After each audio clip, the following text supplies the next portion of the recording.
So what are the laws in having to tell your employers that you're pregnant anyway?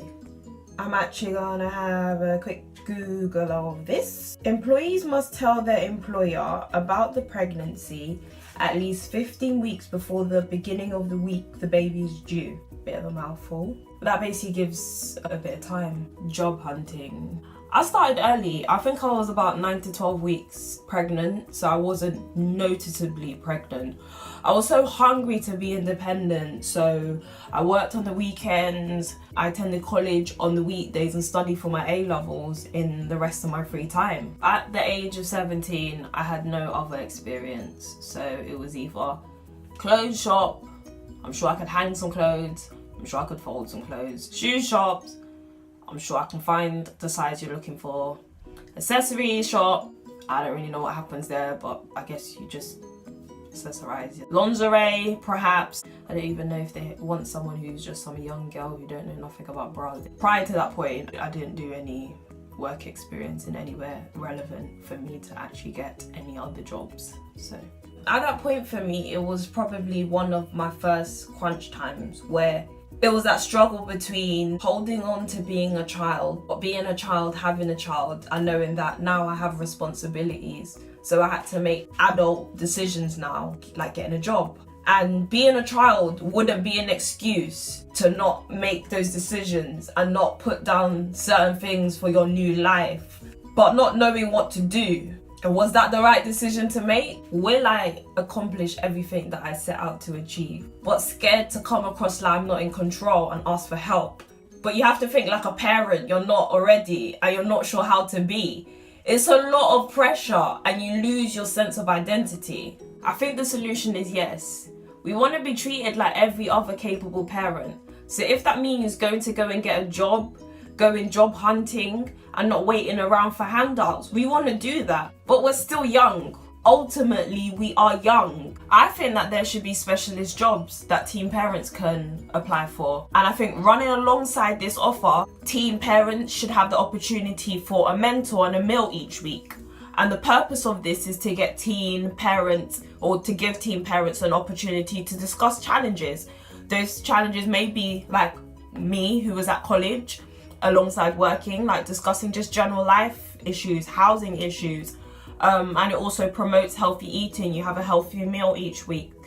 And I feel like this just gives teen parents an advantage, and it also gives them responsibilities like any other parents working in society. Wages. I never saw myself in retail. I hated the idea, so I went high-end boutiques. I needed a job, but regardless of the current situation, I get to bougie, son. I knew boutiques and high-end shops paid better, and those times I didn't know about the London living wages, so I don't remember any employers suggesting it.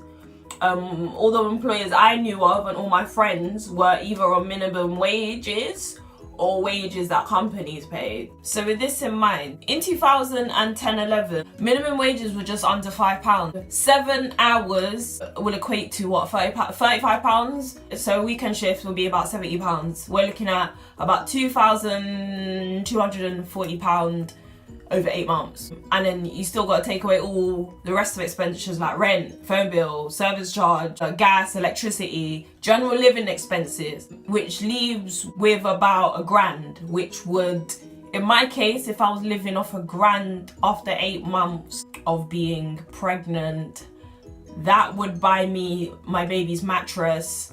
And until my £20 child benefit kicks in, I guess reusable Sainsbury's bags and free tissue at McDonald's would do as an alternative to nappies. And when you're having a new baby, you get something called bounty packs, and that provides you with like pseudo cream, nipple pads, baby wipes.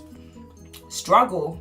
I'm talking the minimum wage for 18 to 20-year-old. Thankfully, this wasn't my reality, but in all honesty, this could have been someone's. Minimum wage doesn't take into account teenage mothers. By the time you're 24 weeks, the baby has a chance of survival. I think wages should change at this point, or perhaps minimum wage should change before this point, before 24 weeks. I don't know, in order to take into account their circumstances.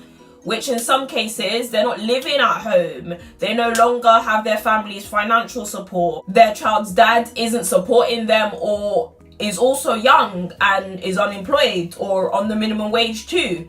And there's a lot of outgoings to think of having to start spending or already spending. I worked till the 6th week before my baby was born. I believe either if the young people are on the scheme that I was talking about before, I feel like there should be a standard wage. But if that can't be the case, at least at 24 weeks, or perhaps before that, the wages change for teen parents. It makes sense for their new life. Law and guidance is a big issue. It's very vulnerable to be a teen mum at work. I didn't tell my employers I was expecting until my probation period was well and truly over. I didn't even know who to make the disclosure to, how to make it. Was I able to ask for rest breaks?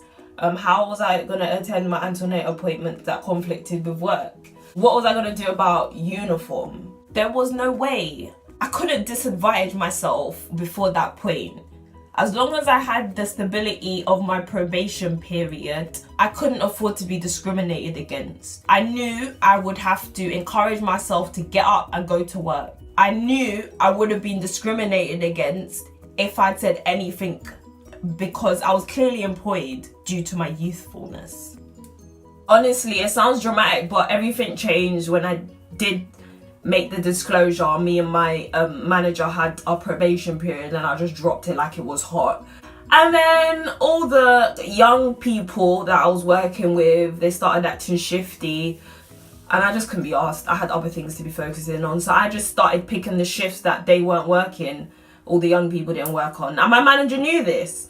And then word came out, and staff from other stores started to know of this as well. And they brought it upon themselves to come into my store and interrogate me and mock me, since I'd now messed up my life, it seemed. And one employee even went as far as coming in and he was like to me, "So who knocked you up?"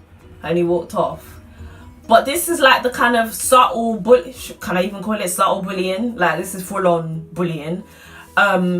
And discrimination and everything else that happens to, I think, generally mothers that get pregnant, but you know, people in society, and in regards to teen pregnancy, they all want to be putting their 2 pence on everything. But the point is, I felt it was unfair, but I didn't know who to talk to.